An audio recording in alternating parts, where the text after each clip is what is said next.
Hey you guys, it's Moonlander back with another horror movie review. And today I have a review on this new movie called Here Alone.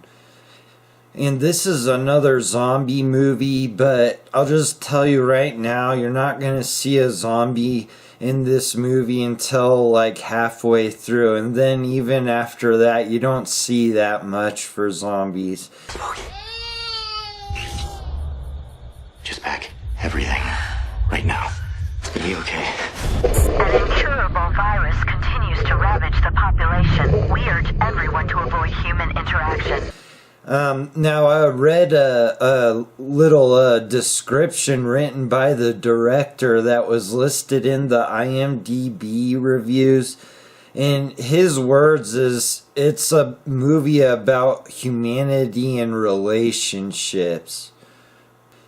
So, and I would agree with that. Yeah, the movie, it's mostly just, about the characters and how they're dealing with the situation they're in. And the main character is a woman, probably about 30 years old or so, and she's surviving in the woods alone. And throughout the movie, you get flashbacks of how she ended up in the woods alone. And her car has gas, but she just uses it as shelter. She refuses to leave the location where she's camped at because, well, for one, she's doing pretty well surviving there. But as you see, as you watch the movie in the flashbacks, it was her husband, and their newborn baby that escaped the city. And it was the husband's idea to return to the woods where he grew up around. And in the flashbacks, you get to see he tried to teach her like what she could eat and, how to shoot and, just general survival type things. But I'm not really going to ruin anything by telling you that her husband and her baby die. That's, it's called Here Alone for a reason. And I mean, if you see the trailer, you'll gather that much. But, yeah, I mean, all you really get, you know she's alone from the very beginning of the movie. And you get a general idea that, yeah, her husband and baby must have died. But as the flashbacks go, you get a better idea of how or why they died. Now, as it goes on, she runs into a man around her age with a teenage girl.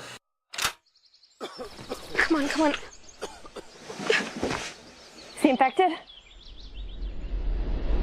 And it's a stepfather and a stepdaughter. And she helps the stepfather recover from a head injury. And they end up sort of just living together for a while.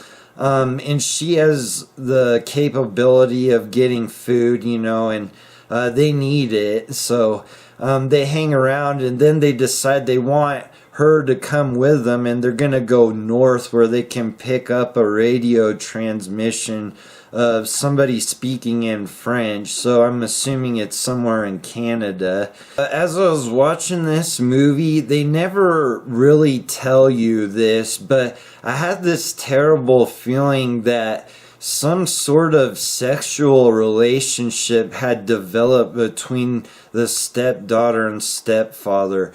There's no proof to that in the movie. It's just kind of where my head went.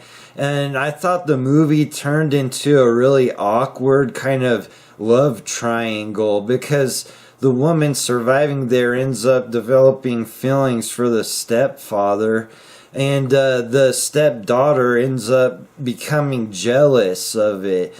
And it just sent, I don't know if they were trying to portray that or not, but you definitely get a hint that there's something more than just your normal stepdaughter-stepfather relationship between these two.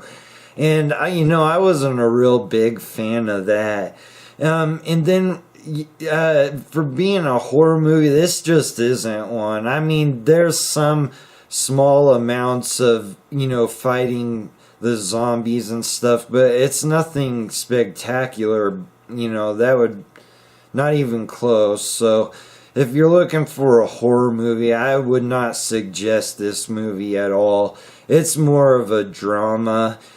Then something that really bugged me about this movie is the ending is really just obnoxious. Like, it's kind of like they kind of slap you in the face a couple times. It just, the ending's like very unsatisfying. It's just, it makes for kind of a bad experience. I mean, the movie's decently done, and you can tell they didn't have a whole lot of a budget to make it. And they do pull off, like, I mean, even if I didn't like the situation or the characters, they were believable. Like, you felt like you're watching, like, 3 real people from real life situations, trying to survive zombies in the woods. So, I mean, it's a decently done movie. It's just not super entertaining. And it's definitely not really much of a horror movie. So I can't really suggest this movie. So anyway, you guys, I will wrap up this review, and I'll see you on the next one.